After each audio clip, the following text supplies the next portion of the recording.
कि बहुत से लोग हैं जीएमआई में जिन्होंने एक महीने में 100, 150, 200, 50, 70 एंट्रीज की हैं।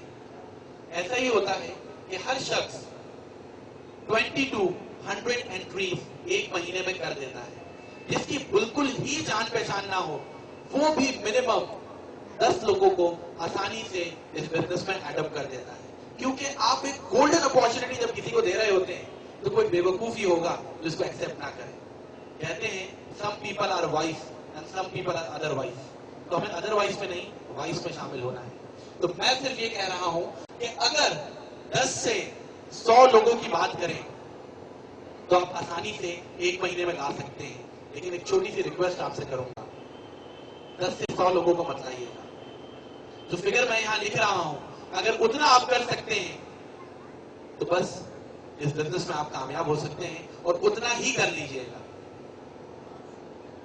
अगर उतना भी नहीं कर सकते तो फिर अभी रुक जाएं, अभी थोड़ा सा आपको सब्र करना होगा। अगर आप अपनी पूरी जिंदगी में सिर्फ इतना कर सकते हैं, then success will kiss your feet.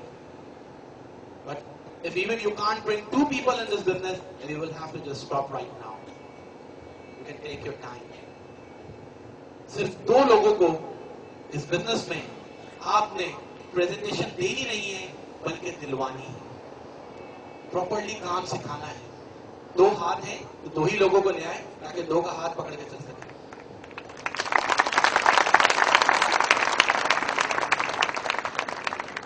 दो लोगों को जब आपने प्रेजेंटेशन देके ऐड किया तो इनसे पूछा कि एक महीने में आप कितने लोगों को ऐड कर देंगे।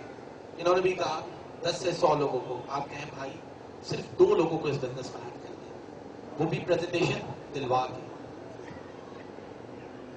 इन्होंने पूरा महीना लिया एक साहब ने और 2 लोगों को ऐड किया। इन्होंने पूरा महीना लिया और 2 लोगों को ऐड किया।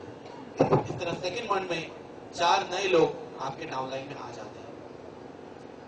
इन 4 में ऊपर वाले 2 शामिल हैं।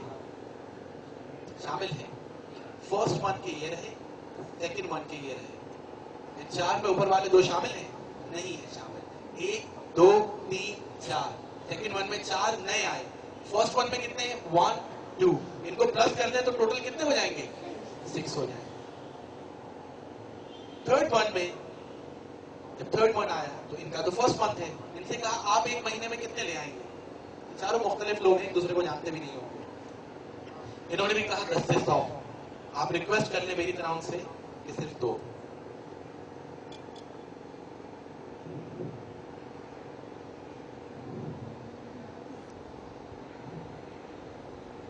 इस तरह थर्ड मंथ में नए कितने लोग आपके डाउनलाइन में आ जाएंगे? 8 नए लोग आपके डाउनलाइन में आ गए। इन 8 में ऊपर वाले 4 और 2 शामिल हैं? शामिल नहीं है। अगर ये देखें आप, 8 लोग ये अलग, 4 लोग ये अलग, 2 लोग ये अलग। अगर इन 8 में ऊपर वाले भी शामिल कर लें तो टोटल 14 लोग आपके डाउनलाइन में आ जाते हैं। इस तरह अगर आपका ट्री ग्रो करे तो फोर्थ मंथ में कितने नए लोग आपके डाउनलाइन में आ जाएंगे जब ये आगे 2-2 लाएंगे? 16। फिफ्थ मंथ में बताएंगे सर कितने आ जाएंगे? 32। सिक्स मंथ में 64। 7 मंथ में 128। 8 मंथ में 256। 9 month में 512, then 1024, 2048, and finally 4096. Then 11 and 12. 12 month में आपके डाउनलाइन में जो नए लोग आएंगे वो होंगे 4096, जिन्हें आप कंप्यूटर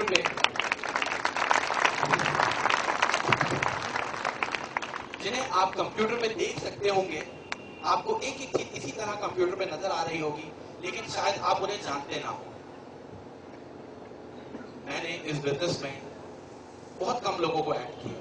टोटल 9 लोगों को मैंने इस बिजनेस में एडअप किया जिन्हें मैं जानता हूं। उसके बाद आगे उन्होंने 9-10 को ऐड किया जिन्हें वो जानते हैं। इस तरह आगे उन्होंने 2-3 को ऐड किया जिन्हें वो जानते हैं। इस तरह हर कोई 2-4 लोगों को जानता होता है अपने नीचे वाले, और आपका ट्री पूरा ग्रो करता चला जाता है। एक साल में जो वर्किंग आपने की, 12 मंथ में नए लोग कितने आए? 4096। अगर आप ऊपर वाले भी इसमें शामिल कर लें तो 4096 प्लस 2048, 6000 कुछ ये हो गए, 7000, 7500, 8500, ऊपर से लेके नीचे तक जो एक साल के तमाम पीपल हैं उनको आप ऐड कर लो तो 8000 लोग आपके डाउनलाइन में आते हैं, 4000 लोग लेफ्ट पे, 4000 लोग राइट पे। 8000 लोगों को आपकी वजह से रोजगार मिला, डायरेक्टली या इनडायरेक्टली। 8000 लोगों की दुआएं आपको मिली। इसी तरह अगर आप बिजनेस पॉइंट ऑफ व्यू से सोचें तो 8000 कस्टमर्स भी आपने कंपनी को दे दिए, और इन 8000 कस्टमर्स के लिए कंपनी को कोई बैनर नहीं लगाना पड़ा, कंपनी को कोई बिलबोर्ड नहीं लगाना पड़ा, कंपनी को कोई टीवी पे ऐड नहीं चलाना पड़ा, कंपनी को कोई शोरूम्स नहीं खोलना पड़े, कोई दुकानें नहीं खोलना पड़ी। ये सारे काम आप लोगों ने किए, क्योंकि आप लोग चलते फिरते शोरूम है कंपनी का, आप लोग चलते फिरते बैनर है, आप लोग चलती फिरती एडवर्टाइजमेंट है, इसीलिए कंपनी आपको पे कर रही होती है। हर शख्स सिर्फ 2 की बात करे तो एक साल में जो मिनिमम इनकम आपकी होती है दैट इज $40,000, 30 लाख रुपीस बनते हैं। मुझ जैसे गरीब आदमी के लिए तो बहुत थे, लोगों के लिए शायद थोड़े कम हो। इस सारे प्रोसेस में कंपनी बहुत कमा रही होती है और हम भी कमा रहे होते हैं। और बिजनेस नाम ही गिव एंड टेक का होता है, कहीं भी टेक एंड टेक नहीं होता एंड कहीं भी गिव एंड गिव नहीं होता। $40,000 अगर आपने कमाए हैं तो तकरीबन $20,000 इन्होंने, $10,000 इन्होंने, $5,000 इन्होंने। जब सब कमा रहे हैं, थोड़ा कम थोड़ा ज्यादा, तो कितने लोग होंगे जो एक साल के बाद काम छोड़ना चाहेंगे और कितने लोग होंगे जो काम करना चाहेंगे? पाकिस्तान के हालात देखते हुए बताइएगा। कोई भी नहीं छोड़ेगा, सही कह रहे हैं।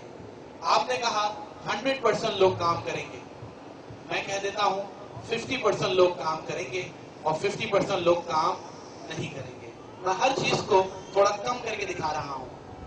आपने 100 कहा, मैंने सिर्फ 2 की बात की। आप 100% कह रहे हैं, मैंने 50% की बात की। क्योंकि हर चीज को मैं कम करके इसलिए दिखा रहा हूं क्योंकि कल जब इससे ज्यादा हो तो आप मेरी रिस्पेक्ट करें कि खुर्रम शेख ने एक बात कही थी और उससे ज्यादा ही अच्छा हमारे साथ हो रहा है। बात हो रही थी इस सारे प्रोसेस में कंपनी कहां पे अर्न कर रही होती है या मैक्सिमम हम कितना कमा सकते हैं। आपने कहा कि 50% नहीं 100% लोग काम करेंगे। मैंने कहा कि अगर 50% लोग भी काम करते हैं एक साल के बाद तो 2000 लोग यानी लेफ्ट पे काम कर रहे हैं और 2000 लोग राइट पे काम कर रहे हैं। इन 2000 में से भी 1000 लोग रोजाना एक्टिव हो जाते हैं और सिर्फ एक एंट्री अपने साथ कर देते हैं। तो डेली के 1000 कस्टमर्स लेफ्ट पे आ रहे होंगे, 1000 कस्टमर्स राइट पे आ रहे होंगे ऑटोमेटिकली। एक वक्त था कि आप 3 लेफ्ट 3 राइट कर रहे थे तो कंपनी एक दिन का आपको कितना दे रही थी? 30